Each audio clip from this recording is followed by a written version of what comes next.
to Unscripted Conversations and Moments with Coach Jackie and Coach Shalonda. Join us Welcome. today, you guys, as we dive deep. Come with us as we navigate and we discuss the journey of life, personal growth, and the pursuit of clarity and purpose.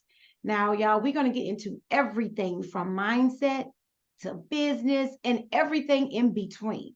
Just join us for candid, open, vulnerable, honest conversations. So get ready to challenge, reflect, and grow. So, Coach Jackie, how are you today? I am doing wonderful. I'm excited about this day. I'm even excited about this conversation. How you doing though? I'm doing all right. I'm excited about this conversation too, because as we tell y'all, we talk about 5 minutes before we jump on, and we were talking about how people are probably wondering, how did they link up and how did they get together? And I said, let's call it the odd couple conversation. And so today, join us for the odd couple conversation. And sometimes God does things in unique ways and he puts people together that people look at and go, how did they link up together? But the funny thing is we are so much more alike than we are different.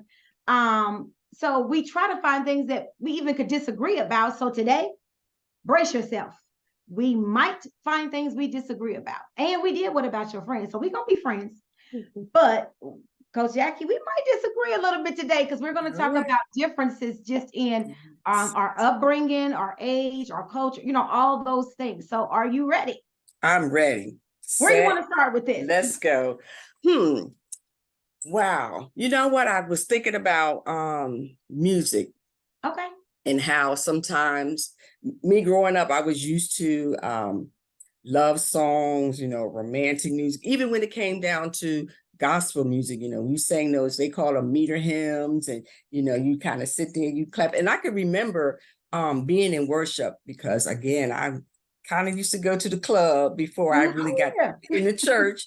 So when I would worship, I had a little bit more rhythm and I would move, and I could remember the older saints, really kind of shutting me down and, thinking that I didn't love God and they just didn't like the way I worship. And for quite some time, that caused me to not really express myself, in worship. So now when I see, the dance worshiping and the mind and all of those different things, the way people express themselves, I can appreciate that because again, and I was, younger than them. You're talking, well, I better not say that. I'm telling date myself, but back in the 70s or whatever, and yeah, I would say 70s. Back in the 70s, again, when I first accepted Christ in my life.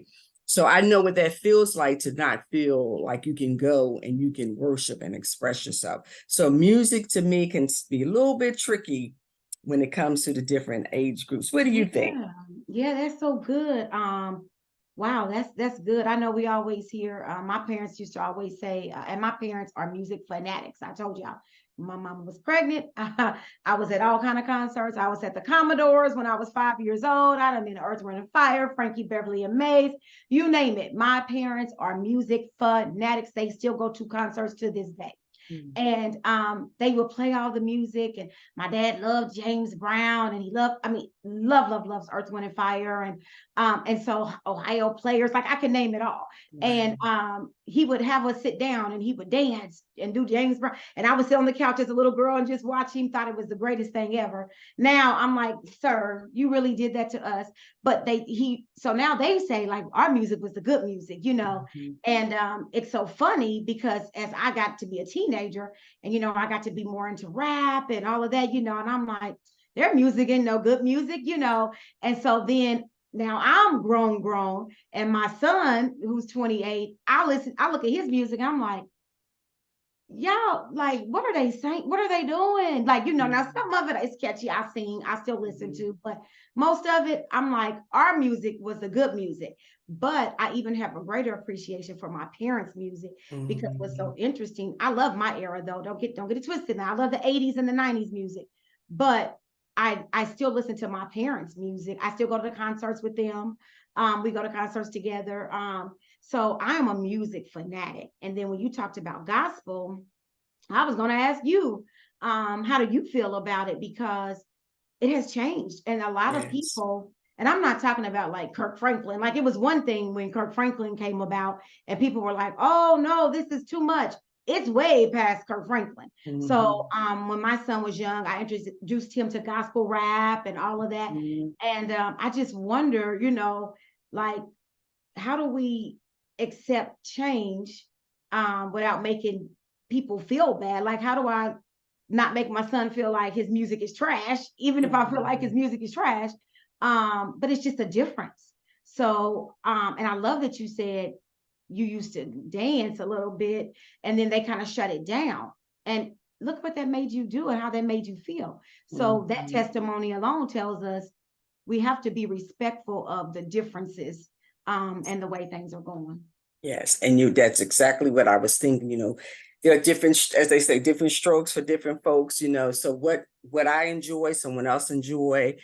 People learn differently. Some people are visual learners, some people like to read. So like you said, it's just being open and respect the differences in the different way that people do things. I think as long as it's respectful, as long as it's saying something positive, that's going to be edifying and building up. Now, I'm not about, like the rap that kind of demonize women or, not talking good about women, things of that nature. But there are some rap artists that I do like, and some of them, and when you really listen to the lyrics, and I can remember growing up and I would hear people say, this is my song. I love this song. And then when you ask them, well, what does it say? And then they say, I don't know. And in my head, I'm saying, well, how can you like the song? You know what they're saying. They like the beat. Yeah. So if I'm going to like a song, I want to know what it's saying so that way I can tell whether it's something that I really like or whatever. So I think you hit the nail on the head as far as just being open to how people do things and how people express themselves. Again, as long as it's not disrespectful when it comes to worship, as long as we're not minimizing who God is and things of that nature, then I think it's okay. Oh, and you were talking about soul music, and it made me think about just how soul music is now. Even, I mean, it was different for even me than my parents, but now nothing's hidden, and it don't even seem like it's a love making or love song. It's like, what? But in all fairness to them, that's how everything is now. Nothing is hidden, everything is just out in the open. So before it was subliminal. So when my parents listened to the Isley Brothers Between the Sheets, I didn't know what was going on. But when I got to be a little bit older now, I knew what the Isley Brothers was talking about. But back then I didn't know. And then when Rick James was talking about Mary Jane, I thought he was in love with Mary Jane.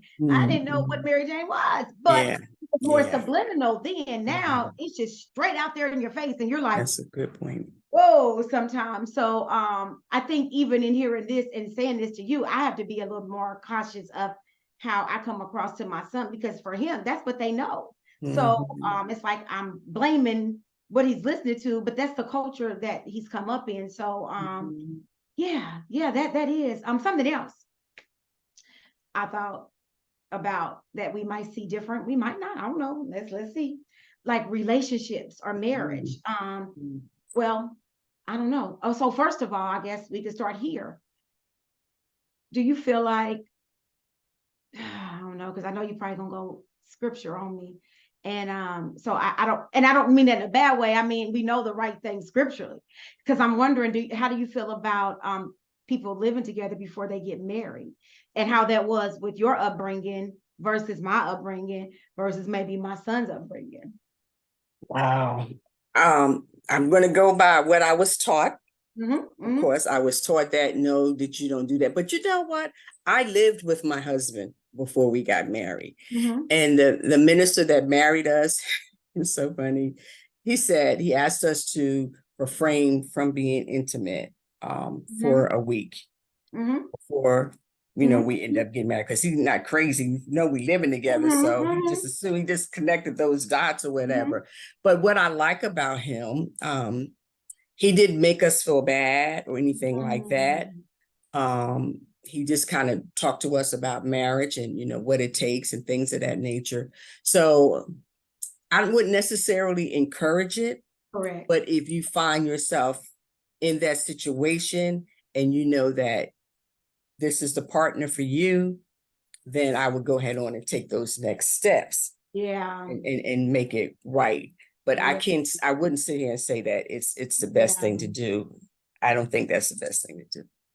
You know, it's What do interesting. you think? It's interesting you say that because I would say back then they called it shacking, you Yes, know. right. So it Mhm. was called shacking. You don't shack up with Mhm. nobody. That's And right. they would say, you know, you do that. Why buy a cow if you can get the milk? That's right. They would say That's all right. these things, and I'm like, what That's does right. it mean? But I too lived with my husband at that time prior to getting married, and we lived together, and we were saying that we were going to abstain from intercourse for a year up to our marriage. Well, Mhm.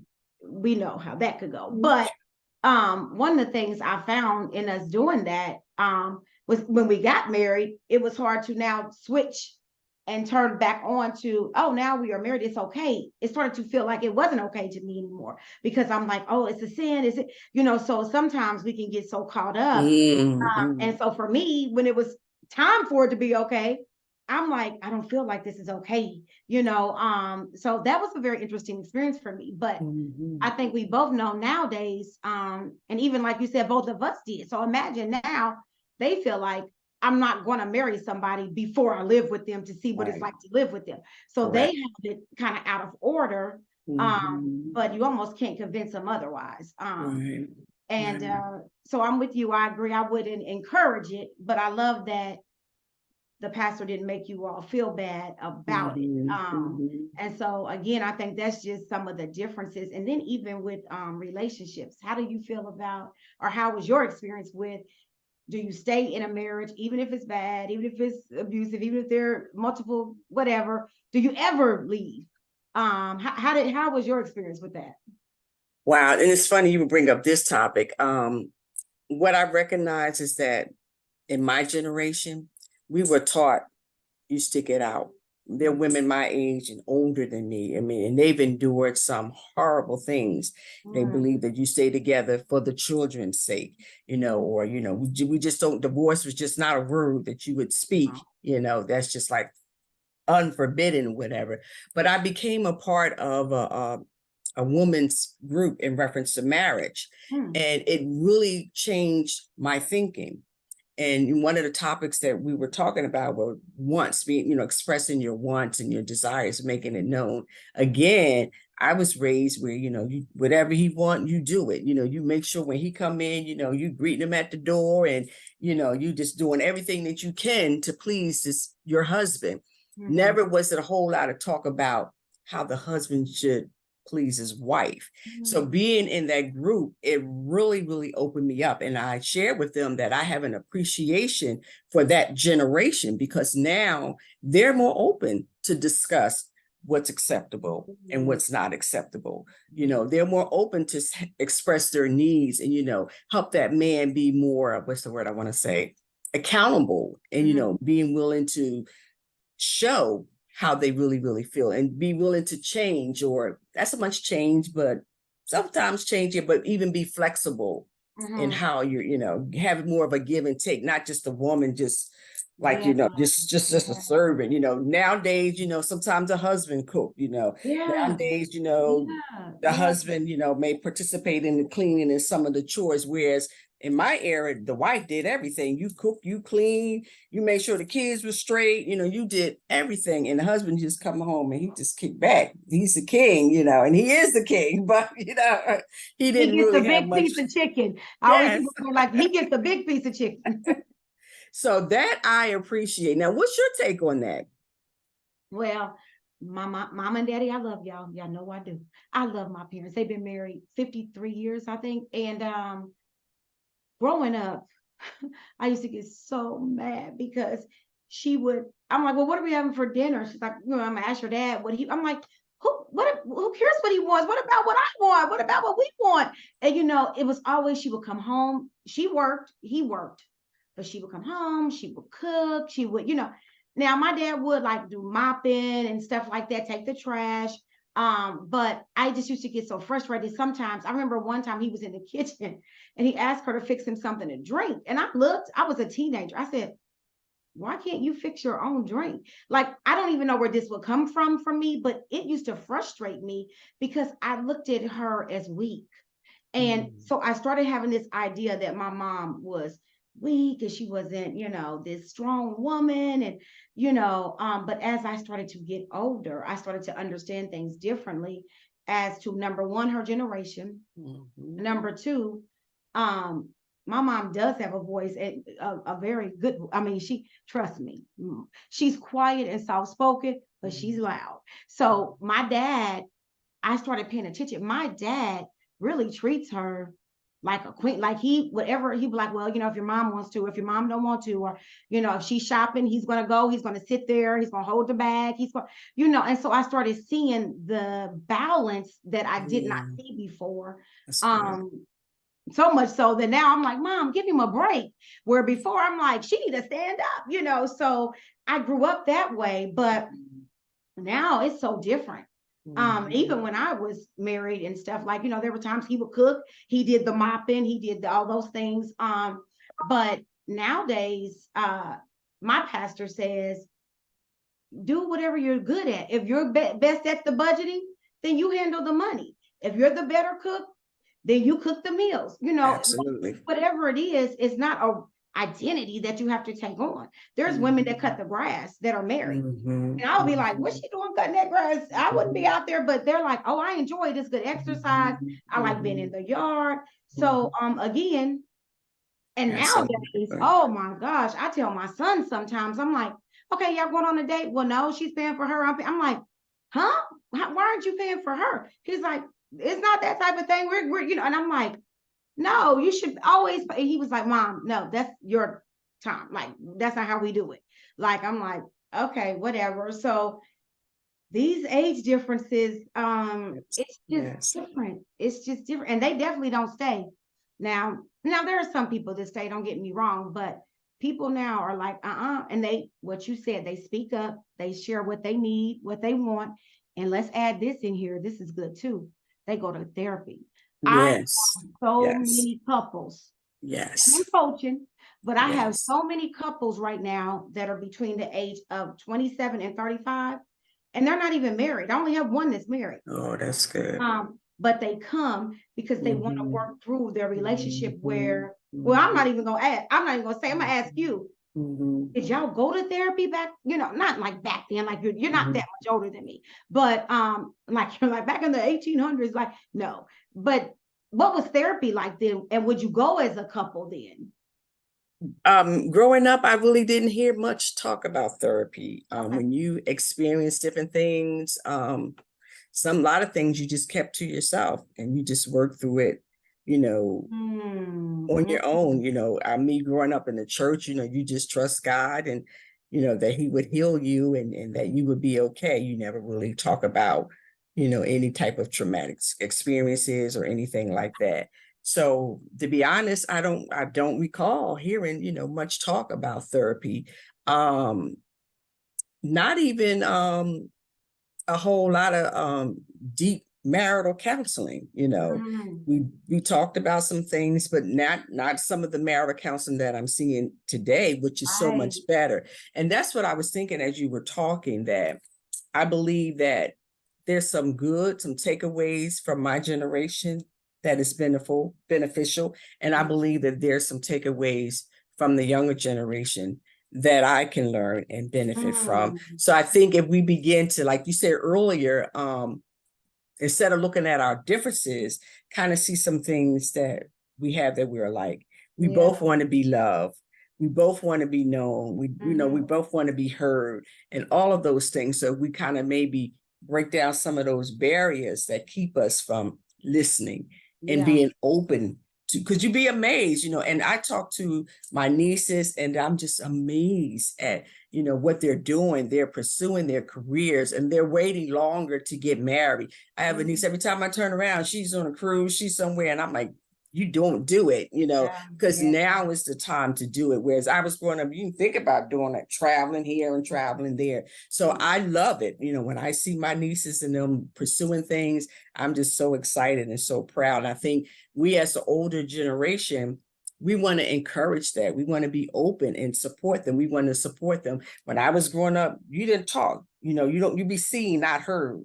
When adults came around, you better go over there in another room and sit down. You don't get in any adult conversations, So I think, there's balance or whatever, but I definitely think that there's some, give and take in both of those things. Like even we talk about the younger generation, they're more open to take risk, In my generation, like I said, you did it in your marriage, you did it on your job. You still in that job, you make a career out of it. You don't like it, go to work, suck it up, buttercup. You just don't, you don't do that. Whereas, my nieces and them, if they're not satisfied, if it's no longer working for them, they don't have any problem switching gears. They don't have any problems changing careers, getting another job, and to me, I don't see anything wrong with that. As long as somewhere in there you settle down. Now, you don't want to be forever doing that. Yeah. But I think, you at least you're open and you see when something's not working for you, you're willing to make the adjustment and the change. Yeah.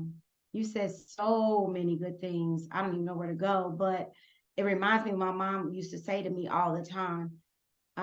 She used to say, "You're such a good parent, and I learned so much from you." And I'm like, "Huh?" She's like, "We didn't have all the tools. We didn't have Oprah and people coming on talking about parenting." And she was like, "We didn't have those things." As y'all always used to say, parenting didn't come with a book. It didn't come with a manual. It didn't come, well, now there's so many things we have to help us be better parents. And she would watch the way I would do things with my son, and she would say, "You're such a good parent. I wish I knew half of this stuff." And now hearing you say that, I'm like, it all makes sense now. Like, because even now I say, I wish I had some of the stuff that they know, because although it wasn't necessarily, I'm kind of in the middle, y'all. So I would say when my son will come, we're talking, you need to go, because that's what I was taught. But I would still have conversations with my son, to say, okay, so why are you feeling that way? No, tell me what's going on. Therapy, when I was growing up, like you, I didn't hear a lot about it. And then when we did, it was for our Caucasian, our white brothers. It was not for us. We didn't do it. And we thought you were crazy if you went to one, and you went because you were crazy. So if you did go, you surely didn't talk about it. And you talked about, y'all didn't talk about a lot, which reminds me of hearing people that used to say they got a child on the other side of the railroad tracks, but they don't talk about, and I'm like, is this a joke? And they're like, no, like people would have children on the other side of town. You didn't talk about nothing. Now you can go on Twitter, Threads, Instagram, Facebook, and it's all on there. They're going live with it. So it's just a different world. And I want to be open. Like now they have this whole gentle parenting, and it's like where you're gentle the way you parent your children, and you include them on decisions, where before, we'd be like, what we eat for dinner? What I cook. Well, can I wear this? No, you cannot. You're going to wear what I put out. And so I used to teach parents, as I started learning, to give them a choice. What you do is, you already know you want them to wear one or two of these, but you put two out and you let them pick. Then they think they're making the choice, and it teaches them how to problem solve, make decisions. But we were stripped of that because we just had to do what we were told. We didn't get to learn how to problem solve and to make decisions. And now these children, they are better equipped to do that because allow them to do. You'll see them at the grocery store in the summer with boots. And I'm like, and they'll be like, hey, I pick my battles. If he wanted to wear boots, and I'm like, I would never. I'd be like, you better take those boots off. But parents are just different now. And it's not good, bad, right, or wrong. I think we have so much to learn. And I love that you said, and I don't know how old you are, so I don't know which generation you're in. I know you're not with my parents, but I love that you said that you learn stuff now just from the way that they do things, and that you're open to do that, and you're not guarded and closed. And you brought up work. So let's talk about that a little bit, because it drives me crazy to some degree. Like if my son jumps from and I'm like, will you sit still for a moment? But they're like, they weren't paying enough. They were doing this, they were doing that. And I'm like, we could never. I stayed at a job for 16 years and was not making any money doing any, but you just didn't leave. You stayed there, and people would work in factories, and they would stay there forever. And they were like, we got good money, we have good benefits, and that's all we need. So what was that like for you as far as working, or your parents, or your counterparts back then? Like, did you jump around? I know you said not like your nieces, but at all? Yeah, no jumping around. I stayed Yeah. most places I went. I stayed for long periods of time. When I moved, then that would be when I switched jobs. You stayed whether you enjoyed it, whether you didn't enjoy it. Whether it could be you could have a sense that you should move on and you should do something different, but because you're taught that you have to stick to this one job, you have to make a career out of it and just stay there and retire. That would be the thing. You get a good job and From you there. retire, So that was the mindset that I had. When I moved to Virginia, I came here, I worked 3 jobs. And then once I had got a full-time job, I stayed at that job for 25 years until I retired. And Which so, is what we did. I do have a so, question for you. mhm. As far as coming up, what was like the age that people would get married? Was it young? Was it older? Like, what was the general? I know there's, of course, there's going to be some that didn't, but generally, when you were getting married, things like that, what age did people like get married? I think in my mom's generation, they got married a little bit younger. I Okay. was in my mid-20s when I got married. Um, So, and I think the next generation, they're even getting married. They're a little even older, when they get married. But I would say if my generation, I would say they were probably in their early 20s, Okay. somewhere around that That was age me. That range. was me. I was 23. So that was Mhm. me. Now it appears, although again, you all, we know some people get married young, but a lot Mhm. of them are waiting to have children. They're waiting to get Yes. married. They're Mhm. focusing on their career. And like you said, they're Mhm. traveling, which I Mhm. love. I mean, we've Mhm. made it. We used to go to Kings Island. And if you're from the Midwest, it was in Ohio. Mhm. But like Disney World and all that, it was Mhm. like unheard of. But my Mhm. sons went to Disney World multiple times. But Mhm. for me, I mean, that was just something magical I saw on TV. It was Mhm. so far out of reach, Mhm. for my family. So I love Mhm. that this generation travels. They go to Mhm. Italy, Dubai, they're Mhm. everywhere, places that I've Mhm. never been. Mhm. Um, they're there. And I Mhm. just love it. And I think we have to embrace just the way culture is going. And even though this may Right. seem like an odd couple, as y'all see, Mhm. honestly, it's still more alike than it is different. And it's probably Mhm. because we're much closer than in age. Um, Mhm. now I like a little bit more rap than Coach Jackie, I'm sure. Mhm. And I go to concerts all the time. Yeah, I go to concerts all the time. But I think we're more alike than we're different. And not even Mhm. with age, with life, period. I think we find that with culture, sometimes we think, oh, we're so different, and and I was listening to a podcast yesterday, and he said America Mhm. set us up to pick a side always. Mhm. Short Mhm. hair, long hair, fat Mhm. skin, Mhm. blonde hair, brunette hair, blue Mhm. eyes, green eyes, brown eyes. It's like Mhm. what side are you on? Black, white, rich, Mhm. poor, educated, not educated. Which side are you on? Did you Mhm. go to a university or a community college? You get a high Mhm. school diploma or a GED? We've Mhm. always had to pick sides, and really, we're more alike than we are different. And I think for me, this conversation has shown me that. Yes, I agree with you 100%. And I think as you get older, you appreciate some of the things, like you're sitting here talking and you're saying that you appreciate, Yeah. some of the things you thought it was one way and really it was another way. I know growing up, you never saw your parents have a disagreement, whatever they were dealing with, they kept it private, they kept it separate, they shielded the child from Mhm. the various things. So that's why I think we can just learn from each other. I think both groups bring something good to the table. And I think if we were to sit down and, put our heads together, there's so much you can learn from older people that they have a lot of wisdom in some areas. And, they're able to protect us from some things that so we don't have to go through, what they went through, and then we as older generation, we can learn some things. Like you heard me say before, I enjoy talking to people younger than me. I just love to see their creativity, just how their mind works and things of that nature. They're just can be so free spirited.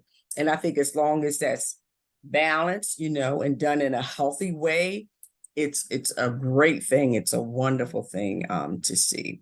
And lastly, I would say too, I love seeing the younger generation that do go to church. Yes. I love to see the way the church has set a platform that Yes. out to them and speaks to them, Yes. and it's not this Yes. old school way of doing Yes. things. Because to be honest, there are a lot of young people, I talk to them all the time, they will tell me, I love God and I pray all the time, but I don't fool with the church. And Mhm. so you know, and so for me, I'm like, well, no, you know, but I'm like, no, that's not the way to come. But they're like, I pray, I love God, I do all those things, but I don't fool with the church because the way they feel about the church. So I love that those churches that are making a difference and trying to include them and Mhm. saying this is the way things are going, you either get on Mhm. board or you get left behind. Mhm. It's just like social media. We can Right. fight, oh, social media is terrible, it's the devil, it's no, Right. social media is what you make of it. Like if Right. you follow You can certain use things, it for good then or yeah, evil. right. Mhm. But there's good and evil in everything. So social media is what we have now. And that's the way it is. That's the way it's gonna be. So we either get on board or we get left behind. So Mhm. yeah. This is good. This is good. Well, And when you said that this is gonna be my last point, and when I go to the bank, and there's a lot of old school in me, so I don't use online banking or everything. And every time, Miss Evans, you know, you can do this on, you don't have to come in, you can do that. I said, yes, ma'am, I understand. I prefer to come in. You know, my niece, do you have Cash App? No, I don't have any of those things. This is probably one area where we definitely do different. there we go. We found it at the end of the conversation. We got to get Miss Jackie Cash App so I can Cash App her. Jesus. So yes, so I still have some growing to do. But they so kind and patient with me, you know, but they ask me every time I come in there, you know, I get really tickled. So I definitely enjoyed this conversation. I think it's definitely been enlightening for me. I hope the viewers, you know, have enjoyed it as well. And also just kind of open you up to see that yes, we are more alike than we are different, and we can discover and learn some amazing things just by sitting down and having a conversation. And So I I gotta add thank one you. thing. I gotta add one thing. Mhm. Do not despise, like, be careful to shoo away who God puts in your space because you might think it's an odd situation That's because you good. don't know why God is linking you up with somebody. So be open because Mm. I have to say, I would be remiss and had I not followed her prompting and opened up and linked with her, I would have been missing out on so much. It has nothing to do with this. I just would have been missing out on who she is and what she brings to my life. So I have to end with saying sometimes you're like, why is this person here and who is this person? But be open and say, let me see why this person is here. God, what am I supposed to get from this person? And what am I Mm. supposed to give to this person, even if it looks odd? I'm sorry. Go ahead. No, that was good. That was really good. That was really good. And like you said, that I echo the same thing. It goes definitely both ways. So again, I thank you for joining us for another unscripted conversation.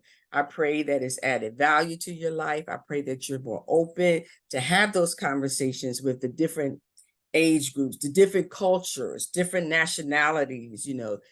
We didn't even go through all the areas that we could have touched on, but we pray that you would be open and be able to engage. We can learn so much from each other. And at the end of the day, yes, we are more alike than we are different. So until next time, keep growing, keep discovering, just keep being the awesome and amazing person that you are. And we'll see you soon. Take care.